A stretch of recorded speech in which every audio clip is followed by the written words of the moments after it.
All right, let's go. Welcome back into the Squishy Sport podcast and the Redzone Report, baby. Conference Championship weekend. We literally have 3 games left of the NFL.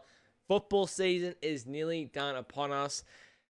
Wow, it's just, so every single week, man, it's just like so amazing how freaking fast the season goes from literally getting so excited for week 1, watching all the preseason games. Then we do 18 weeks of regular season. Then we get into the playoffs, wild cards, divisionals. Now we're into the conference championship. 4 teams to go. Patriots at the Broncos and Rams at the Seahawks. Winner will face each other in the Super Bowl in 2 weeks' time in San Fran. So bloody keen. They're going to be absolute 2 cracker games coming up this weekend. Not how we probably thought it was going to line up, especially in that Broncos game, but I'll have 2 best bets for you in those games. We're going to go through some player props as well. Then we're going to go through our multis for the week, and that will finish off with a little Hail Mary first touchdown double. So let's get straight into it. Before I do, make sure you give the video a massive like, and subscribe to the channel. Coming to NRL season, I have plenty of NRL content. Plenty of Supercoach content as well. I'm actually looking to potentially link up with someone for the Supercoach season. Do something every week in regards to Supercoach. Potentially with someone. So if you're watching this video and you are someone that's in the NRL content game or plays Supercoach quite a lot and you're interested in doing something, hit me up. On my socials, that sort of thing. It's all down there in the comments. So I'll definitely be keen to see what we can line up 100% coming into NRL season. But I'll be the first. I'll put my hand up straight away. I've been so out of touch these playoffs. Way out of touch. I don't know if I'm overthinking it. I don't know if it's just the markets are just so tough at the moment. Just reading too much into it. I'm 0-7 these playoffs. 0-7 on best bets. The props are going fine. I think the props are 6-3 so far for the playoffs. So the props continue to be kind to us. The best bets do not. But we're going to bounce back with these 2 coming up here, and then the props as well. So still sitting around 67% in easily the last 13 weeks of the NFL season. So have absolutely been killing it when it comes to the NFL props, But without further ado, let's get stuck straight into our first one. So we've got the New England Patriots. The Patriots are back. Heading to the Denver Broncos. Seems like a classic 2016 game. Tom Brady heading to Peyton Manning. It's an absolute classic matchup. This is a Monday morning, 6 a.m. here in Queensland, 7 a.m. down in New South Wales. And the big news, obviously, is Bo Nix suffered a broken ankle, will not play this week, will not play next week either in the Super Bowl if they are to advance. So Jarrett Stidham, it was actually, funnily enough, a former backup for the Patriots as well when Tom Brady was there. Went to the Raiders, now he's at the Broncos. He's been in the Broncos for a little bit as a backup, and honestly, not the worst backup you can probably have. I can think of a lot of worse backups that are there in the league for teams. This one last week, so a bit of like a hypothetical sort of lines. Denver opened a very small favorite in this one here. It was New England and Denver to face, and Bo Nix was to start. Denver were a small favorite in this one. Now New England has shifted to a 4.5 point favorite. This is actually 5.5. Total of, actually opened, 5.5. Total of 41. We're now seeing this come down to New England minus 4.5. We're actually seeing some over money, which is very surprising, to 42.5 here. And I like the Denver Broncos as a side, and you might be thinking, why do you like them? You got Jarrett Stidham. He hasn't started a game in literally just over 3 years, and now he's going to go and start a conference championship game to get into the Super Bowl. Yeah, 100%. If Denver didn't have such a good defense, I would be definitely more worried. I probably wouldn't be looking at something like this here. Although I'm going a different approach, really, when it comes to this Denver bet here, and I spoke about Jarrett Stidham. He's not the worst backup. And you look at how this overreaction has happened between Bo Nix to Jarrett Stidham. I don't really have rated Bo Nix really all year in what he's done. I think he's had under 100 QBR average all season. He's had some good moments for sure. He's had his big comeback against the Giants. He had, his moment last week, throwing that touchdown to Marvin Mims, obviously winning the game in overtime. He's had a lot of close wins. But they've also had like the second easiest schedule, and New England's had either the easiest or like third easiest schedule. These two teams have had the easiest schedules pretty much all season, and the reaction that you're getting is about a 6 or 7 point turnaround right through all the key numbers of like the straight through to the other side, straight through to 3, nearly actually touching 6. And I'm not surprised we're seeing some buyback on the Denver side. For me, in this one here, you got to look at the Denver defense is better in the situation. And yeah, you can definitely say Drake May is a better quarterback than Jarrett Stidham. I'm not going against that whatsoever. They're going to have a better offense, 100%. But the thing that Denver has the advantage of, along with the home crowd, is New England hasn't seen Jarrett Stidham start a game in over 3 years. They haven't seen him start in this Denver offense before, or even hardly play any snaps in this Denver offense before. They have no idea what they're going to get from Stidham. Absolutely no idea. Generally a pocket sort of guy. He's completely different quarterback to Bo Nix. Not someone that's going to run the ball too much. He's definitely in the pocket sort of guy. He's going to throw his balls. That's good, isn't it? Throws accurate passes and kind of just like try and get the ball down the field for Denver. Nothing too special at all. As I said, he is a backup quarterback in the end of the day. But going from Bo Nix to Stidham as a 7-6 point turnaround is just a lot. We saw the change from like Mahomes to Minshew was like 6 to 7. I'd be putting Minshew and Stidham on that same sort of level there. Mahomes is acres better than Bo Nix in my opinion. So this is definitely an overreaction to the line. And if you look at the matchup, Patriots should be, winning and covering this matchup. Seems like a small number. But as I said, when you look into it, New England has had one of the easiest schedules this year. Drake May, while he's been awesome in the regular season, I think he's been pretty average so far in the playoffs. He got the job done against the Texans last week, but he had, 2 of his own turnovers there. Didn't look fantastic against the Chargers, only put up 1 touchdown, 3 field goals, wasted a lot of opportunities in the red zone there. And it took 5 turnovers from the Texans and CJ Stroud last week, 4 interceptions for Patriots to go win that game. If you take away the pick 6, it's 21-16 to the Patriots, which, considering how bad CJ Stroud was, like, if he limits those interceptions, yeah, coulda, shoulda, woulda. Texans go close to definitely covering and even winning that game for sure. I definitely think the scoreline doesn't show how that game actually went. That Texans defense was flying around the field. I think they got so fatigued at the end of the game that they just really couldn't take it anymore. Now you got a Denver offense coming off scoring 33 points against Buffalo. You've still got all your weapons there. You've still got Cortland Sutton. You've still got RJ Harvey. You've still got Evan Ingram there. It's all working well. Marvin Mims. Really strong O-line. And that's the big difference between your Texans and Chargers and then going to Denver. Denver's got a lot stronger offensive line. They're going to be able to block Stidham. They're going to be able to cover him. And Stidham's going to be able to have time to get the ball to Sutton, to Ingram, to Mims, pass it off to Harvey if he needs to, that sort of thing. And I know Sean Payton will have a really good tactical plan for this one as well. Coming up against Mike Vrabel as well, who is back in New England. Spoke about New England. I said Drake May, I don't think he's been too crash hot this postseason, really. I thought he was pretty average against the Texans. I thought he was pretty average against the Chargers. Now he's got to face his first road playoff game in a conference championship in a very heated environment. Very, very heated, in altitude as well. This is why I'm leaning to the Denver side. And you probably would have thought, looking at this number total straight away, that people would be thinking under. You got a backup quarterback. You got 2 good defenses. In a really big game, it's going to go under. And it's no surprise that you think the public thinks under, and it's moved from 41 to 42.5, which is a big movement in this sort of market here, going through that key number of 42 as well. I want to combine the total with the Denver side. I'm going to go with the team total. Denver over 19.5 team total. 2 touchdowns, 2 field goals. Do it whatever other way you want. It could be a touchdown with a 2-point conversion and 4 field goals. I think Stidham's going to be okay. I think he's going to have time to get the ball down the field. I think the running game will be okay as well. They're going to be able to establish a run. And they could be in a situation where they're chasing. You just never know.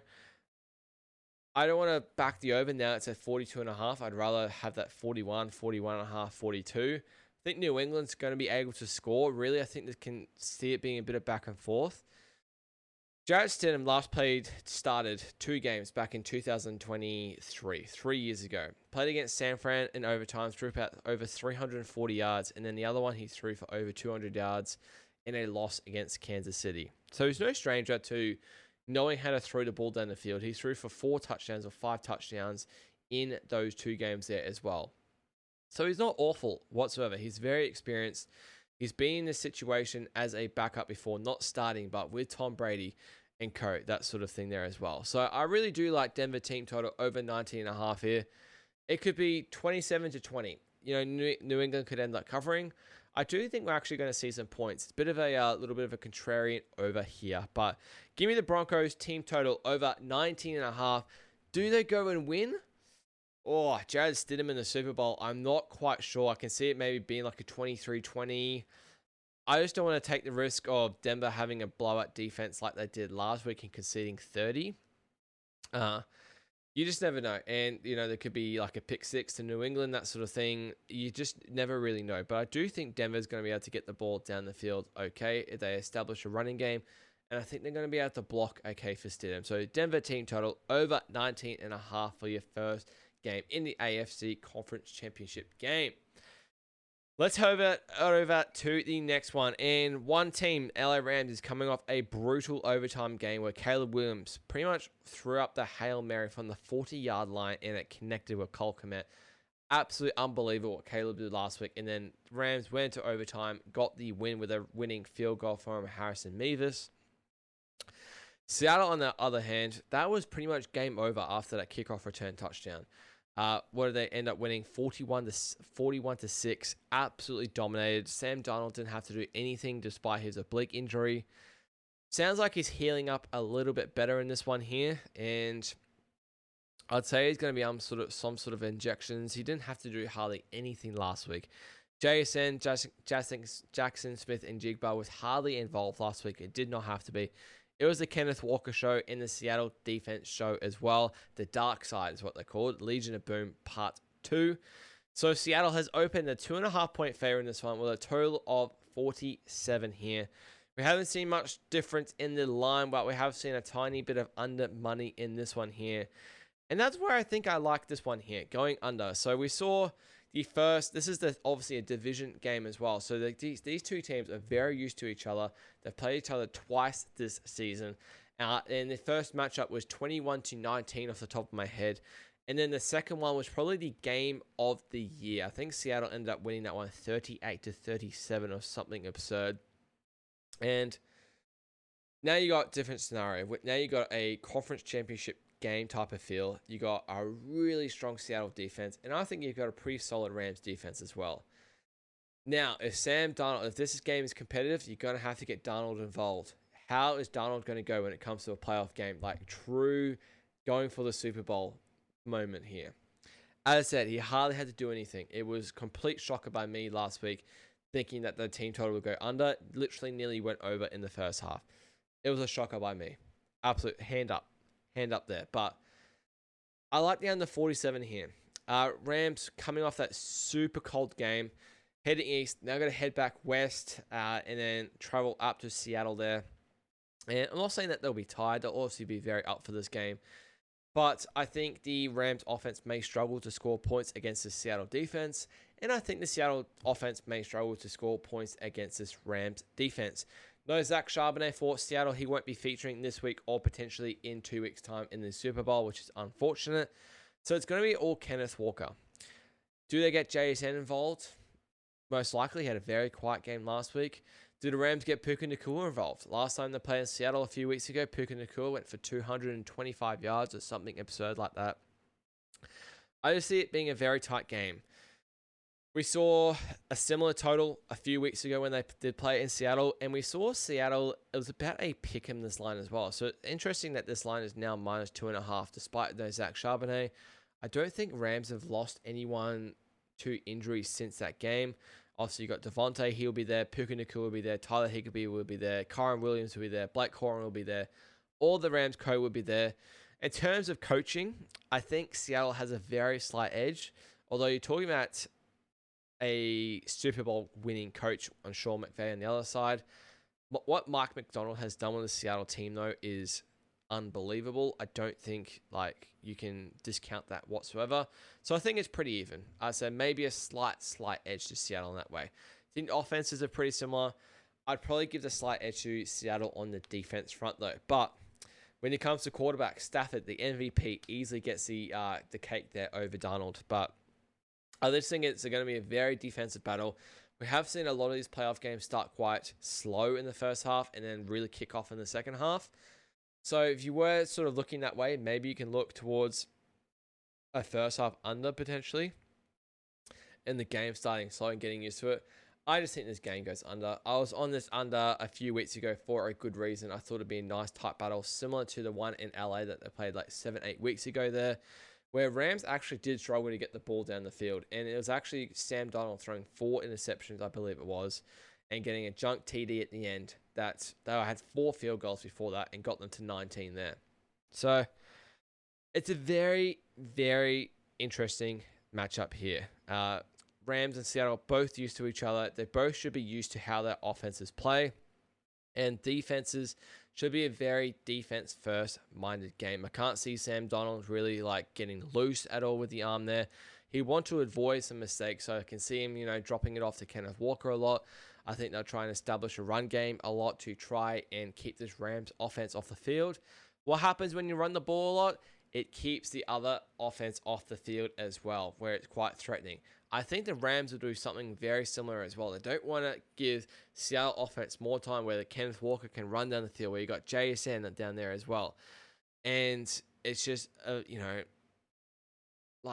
a lot of potent offense there, similar to how the last game started to go off as well, last time these two teams played each other. So do like the under 47 here. Maybe it goes up a little bit before kickoff and you can get a bit of a better number, but it has started going down, and for good reason. I have not checked the weather. Let's quickly check the weather while we are here. I don't suspect it's going to be super duper cold. 6 degrees Celsius at kickoff. Yeah, it's going to be around 3 degrees. Not too much wind at all. Not too much rain. It's going to be nice and clear. A little bit cold, but nowhere near as cold as last week that the Rams faced. So they'll be nice and used to it there. So nice clear weather. Going to be good for a bit of football action. Do like the under 47. I do think the Rams win this one. I just think that little bit of experience at the end will help them. I think Seattle will have to lose one to try and win one. Maybe can you imagine Sam Darnold and Jarrett Stidham in the Super Bowl, or just the Broncos in general? No one would have picked that at the start of the year. I think the Rams win this one, a very similar scoreline to the first one, like a 21-19. Maybe it's a 20-17 sort of scoreline, another field goal at the end to get it into the Super Bowl. Maybe it goes to overtime once again, but do like the under 47, Rams and Seattle. All right, let's go into some player props. Now, I've got 4 for you this week. I've got 2 from each game, but man, makes it hard when there's only 2 games on. I don't get 16 or 13, 14, 15 to choose from here, but I have got 2 from each game for you here. As I said, we are absolutely destroying props in the last bit of the season here. 68% we are rolling at, so I'm ready to go at least 3-1 in this bit here. So let's get started in the first game. I'm going to go Ramondre Stevenson over 48.5 rushing yards. I was on this number, ended up being on this number against the Chargers. I think it was literally set at 32.5. He went over this in early third quarter, and the Bills went easily over this number last week, thanks to Josh Allen as well. And I think New England's going to have to establish a run game. I think they'll want to try and keep this Denver offense off the field. I think they'll want a lot of time and possession and control the offense. I don't think they'll be going for the big long balls to, Stephon Diggs or Kayshon Boutte or Demario Douglas or even Kyle Williams, that sort of thing. I think they'll want to keep it very in check. I think they'll want to keep the time and possession up and just run the ball a lot. Stevenson seems to be getting better and better every week, it seems. I thought he was quite strong against the Texans rush last week. So Ramondre Stevenson over 48.5 rush yards. You've also got the potential of the Patriots leading the game at the end where they just run. And then the other one I want to go to is Courtland Sutton over 49.5 receiving yards. I think in this one here, yes, you're probably looking at the Patriots double teaming Courtland Sutton for a lot of this game. However, I think if Jarrett Stidham wants to have success, he's going to have to go to his number one guy in the situation. I don't see him trusting Marvin Mims to have 6 catches for 70 yards. I think in this situation, you got to go to your best receiver here. You got to go to a guy that you can trust. I looked at, as I said, this is data from 3 years ago, but I just looked at maybe he could have targeted a tight end, that sort of thing. I looked at when he was on the Raiders, and this is when Devontae Adams was on the team. In that game against San Fran that I mentioned, he threw for over 300 yards. Devontae Adams had 7 catches for 140 yards in that game. Next game, he played Kansas City. Devontae Adams had about 6 catches for 75 yards. So he's clearly got a thing going to his number one guy. And I get it. Devontae Adams is superior to Courtland Sutton. And I'm not, but it's a wide receiver one. He could have targeted a tight end for easy yardage. He could have targeted his running back for easy yardage. He targets his wide receiver one. This number here for Courtland Sutton just seems a bit too low if Broncos are in a situation where they're coming from behind. As I said, I think Jarrett Stidham will have time to protect the ball. He's not a guy that's going to scramble and run for 20 yards either like Bo Nix does. So you're either potentially short passing it off to RJ Harvey or you're getting the ball with Courtland Sutton. Maybe he gets that little one to Evan Ingram for the short yardage. But if he's looking for yardage bigger than 15 yards, he's going to have to go to Courtland Sutton here. Do like Courtland Sutton over 49.5 receiving yards. Crossing over to the next game here. This for me is a Kyren Williams show, I reckon. I think we look at the last 2 times the Rams and Seahawks play each other this season. Kyren Williams has definitely featured in these games here. I looked at Puka Nacua. I looked at Smith and Jigba, but I just thought, I really don't know how the passing game is going to go in in that game there. I want to look at Kyren Williams, who has gone over this number 5 games in a row now, who went over this number both times I've played Seattle quite easily as well. I want to go over 53.5 rush yards. I think Rams will stay in this game easily in the first half. I can't see it being similar to the San Fran Seattle game. And Rams, if Sean McVay is smart, they will establish a run. They did that last week against the Bears, and Williams ran the ball really well. And I just think I really like Kyren Williams as a player. I think maybe he won't share a lot of the workload with Blake Corum. In this situation, you got to give the ball to your best running back in the situation here. And I think that's easily Kyren Williams. I think he easily goes over 53.5 rush yards. Combine that, my second prop, this is really good value for me. Kyren Williams to score a touchdown. I get it. I'm on the under. I get it. But again, establish a run. Kyren Williams, he scored last week. I think he scored 2 actually. Kyren Williams to score a touchdown. All right, let's do our multi for the week. Usually our multi for the week is 5 legs, or for wildcard weekend, I did 6 legs, 1 leg from each game. Last week I did 4 legs, 1 leg from each game, and we did come pretty close. Wildcard we came pretty close, so we are definitely due for one. This one's definitely gonna pay for sure.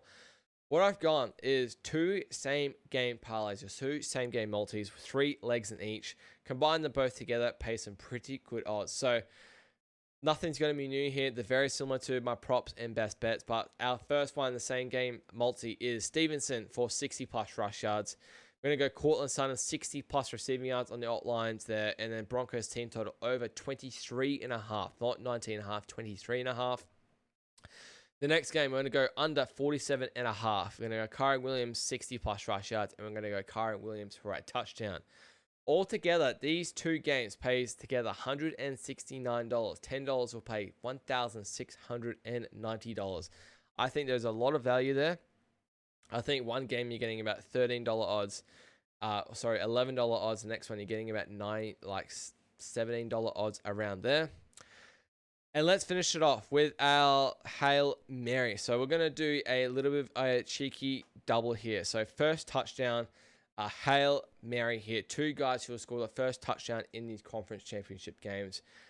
In the first one here, I am going to go a Patriot. I'm going to go Stephon Diggs. I think Drake May will want to find his main guy here in the end zone to get the game started here. To go 7-0 up or 7-3, that sort of thing. I'm going to go Stephon Diggs. Scored also a touchdown last week. And in the other one, I'm not going to go, I think Seattle will get the first score here. I'm not going to go Kenneth Walker. I'm not going to go Sam Darnold. I'm not going to go Smith and Jigba. I'm going to go the guy who has won a Super Bowl with the Rams before, the Triple Crown, most importantly too. Coming up against his old side, he hasn't scored in the other 2 against him. But if there is ever a moment and an occasion to score against your old team, man, a conference championship game sounds like the bloody game to do it. Cooper Cup, baby. These two together pays $209. $10 pays $2,090, baby. That would be absolutely epic for these two guys to score the first touchdown. It would just absolutely make the weekend and make the season as well. Let's do a recap of the Red Zone Report. So nice short episode for you guys because it is 2 games just to preview, but I did a good analysis on both. So starting off, we have Denver team total over 19.5. We've got Rams and Seattle under 47. Our player props are Ramondre Stevenson over 48.5 rush yards, Cortland Sutton over 49.5 receiving yards. In the other game, we've got Kyren Williams over 53.5 rush yards and Kyren Williams to score a touchdown. Our multi for the week is 2 same game parlays parlay together there. So we've got Ramondre Stevenson 60 plus rush yards. We've got Cortland Sutton 60 plus receiving yards. We've got Broncos team total over 23.5. In the next game, we've got under 47.5 for the full game total. We've got Kyren Williams 60 plus rush yards. We've got Kyren Williams to score a touchdown. These two together pays $169. $10 pays $1,690. In our first touchdown, Hail Mary. 2 guys to score the first touchdowns this weekend. In the AFC game, I'm going to go the Patriots, Stephon Diggs. And in the NFC game, I'm going to go the former Ram, but now on the Seahawks, Cooper Kupp. These two together pays $209. $10 returns $2,090, baby. Conference championship weekend. Who's going to make it? Is it going to be Rams and the Patriots? Is it going to be the Rams and the Broncos? Is it going to be Seattle and the Patriots? Is it going to be Seattle and the Broncos? Let me know in the comments who is in the Super Bowl. Who do you have winning the Super Bowl? Are we going to see Jared Stidham in the Super Bowl? Who would have bloody thought? But thank you so much for watching the Red Zone Report for the Conference Championship weekend. I obviously won't be here next week. I'll be here in 2 weeks' time to preview the Super Bowl, give you my best bet, and give you a ton of player props as well that I'll absolutely love. Thank you so much for watching, and cheers.